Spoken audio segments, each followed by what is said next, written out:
Hello everyone, this is The One, and today I wanted to talk about me picking up K-Rapid a bit, why I feel it's a good choice to use a blaster in 2019 when it's arguably the worst class, why this weapon is good, and what this means for me as a player, like what options am I getting by picking up this weapon. Because when I pick up a weapon, I'm looking at, okay, this is another thing I have to invest into.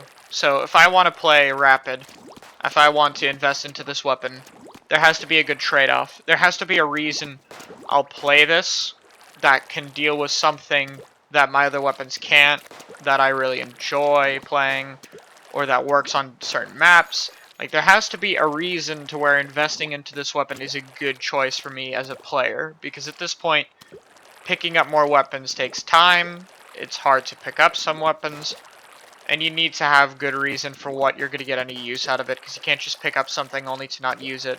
So, to quickly overview why blasters are not really the strongest right now, they obviously have their weak painting power, which is pretty notable. The damage recovery system makes it really easy to get hit by 2 indirects and not die, because you can recover a slight bit of ink. On top of that, the regular blasters have some of the worst kits, while the ranged blasters have some of the worst lag.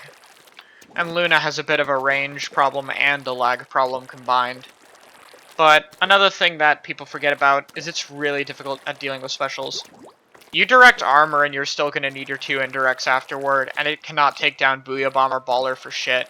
On top of that, them being laggy makes it actually hard to dodge Booyah Bomb or Baller, so you'll just be in some situations where if they pop a Baller up close on you and you're playing a Blaster, you really have no option if you have nowhere to swim away. Like, you're just going to get blown up and die. You can't dodge it, because you can't move fast, you can't deal damage to it. It has, like, no options of dealing with these prevalent specials, so even if there were a really good Blaster player, you could just run a comp full of these. However, Rapid is really good at dealing with this. So, Rapid does a few things well.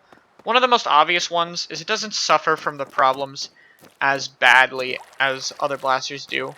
It's overall not too laggy. The actual shots coming out and swimming away is definitely a lot faster than other blasters. On top of that, it being more rapid fire means it's a bit better at painting, since it can paint relatively far away. And then on top of that, its damage output isn't too bad, and its kit helps it deal with survivalist specials. For one, you have Baller, which can allow you to pretty much deal with any Baller, Booyah Bomb, or armor already, just by having your own special. On top of that, it has Torpedo. What Torpedo allows you to do is either you can do poking for Torpedo combos, which I'll get into later, which is good already. But on top of that, if you're in a situation where you need to pressure the opponent who's out of your range, or just need more painting power, you can literally throw torpedoes and put a bunch of pressure. And then if you actually hit one of them and someone's near you, you can just drop and kill them from it. But what I felt Rapid needed to succeed, and why this kit works, is the ability to play more aggressively. Because you can't just get away playing passive with Rapid anymore. That's why Rapid fell off, because you used to play Rapid really passively, and you'd be absolutely fine. But this doesn't work nowadays. You're not going to be painting too well. You're not going to be getting a team special regardless. You're not going to be putting too much pressure. So, it was important for Blaster to be able to go in aggressively. So, with Kensa Rapid's kit, it was given pretty much the exact kit it needed in order to play like this. Rolling Torpedo is basically this weapon's neutral. What you do is just roll torpedoes in pressure situations. So say I'm here and I have opponents coming in from the ramp. If I want to wall someone out, I just start rolling some torpedoes. And if I get one hit, say there's someone down here and I hit them with a torpedo, I can follow up on a shot, see where they're moving, either needing map or just seeing where they go, and follow up and kill them. If they don't move, you can hit an easy direct. If you're ambushing someone, you can just direct them. It requires a bit of aim, but it's not too difficult to get used to, and you can just combo out of torpedo to be able to put immediate pressure. Basically, the second you get a torpedo hit, you have access to 2 really fast kill times. One that's fastest with the direct, but a little harder to hit, and one that's easier to hit with 2 indirects, and a bit harder for the opponent to escape. So it's important to keep in mind how much torpedo really helps in this situation. On top of that, you have Baller. Baller isn't too difficult to explain. I kind of got into it earlier with the idea of living specials. But at the same time, it allows Rapid to position more aggressively. We can take the same situation. See, this is the opening. And I pressure someone here. I have my Baller. They back up. I get the kill here. Or maybe I don't. And then someone ambushes me here. I can just Baller. If I'm pressuring Snipe and someone drops on the left, like a bucket, maybe from up here, and is really close to me. Maybe I'm like over here. I can just back up and Baller. It gives you an option to put pressure, and on top of that, you can use a torpedo roll and a shot to combo out of your Baller, and that will kill anyone who got hit with the outside hit. So that means Baller has a lot of pressure, because if they try to space away from you, you can still kill them immediately after. It's kind of similar to Machine, where out of its splashdown it can roll a fizzy and shoot you. Except this one combos out of a Baller and not a splashdown, which is a huge difference. Because splashdown is basically shoot me out of the sky and kill me button. And in top level play, most splashdowns just fucking die. And Ballers do not, because they're not death buttons. So, with all that being said, this still doesn't fully answer my question. This explains why Rapid, or K-Rapid at least, is good right now, and why it's worth picking up. It even has a bit of results in Japan from, like, one person. But, why would I pick it up? So, this comes for two reasons. The minor one is I fall into this weapon's playstyle really easily, since it's similar to Splatoon 1 Range Blaster, and which I played for 2 years, counting a bit of range in Splatoon 2. I have most of the muscle memory and knowledge of how to space or hit shots with the weapon, to where most of that can carry over really easily into this weapon, so it's not as steep a learning curve for me as someone who's never played a blaster before.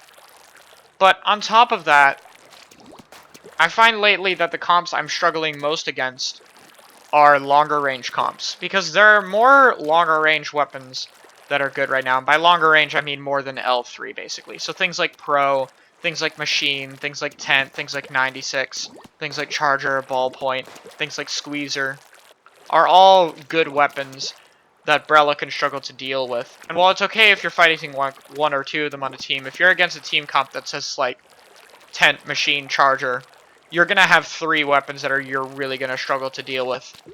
And Brella really has a hard time at approaching. One of its main strengths is shutting down closer range weapons and being able to deal with that matchup. But having a comp where you have to approach a lot of range that have tools to deal with your shield properly, either by breaking it quickly or completely being able to ignore it with things like machine shots, it's really important to have an option to deal with that. So what I did is I started to use this against longer range comps. I started to figure out this works pretty well. Torpedo combos and that kind of range pressure is going to work a lot more effectively against weapons that want to keep the same range as a Rapid does. So if I'm against Pro, it's going to want to keep its range most of the time. If I'm against 96, it's going to want to stay back. If I'm against Squeezer, it's going to want to stay back.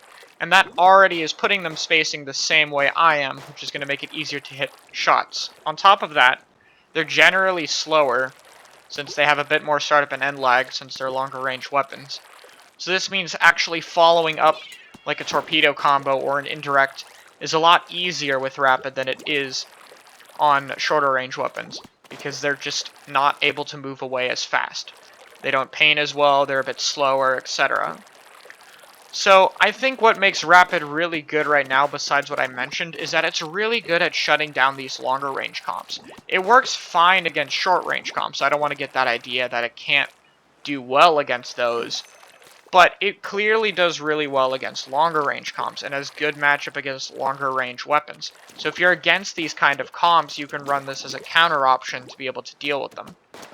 On top of that, it does still have the same kind of niche as most blasters do, which I guess is the final point to mention. So like pressuring around walls and stuff, it can do a little bit better than a normal slosher can in the right situations. So that's overall why I decided to pick up a blaster. Because again, I really have similar weapon play experience before with range. It fits against comps that Brella doesn't struggle with. The only maps Rapid's bad on are ones where they're going to be shorter range comps, and I'm fine doing Brella or Slosher there. And overall, it's a weapon I really enjoy, and a weapon that isn't used too much yet. So I look forward to showing off what the one good blaster in the game can do. And hey, maybe we'll show off a little bit on how this weapon is good. Thank you guys for watching.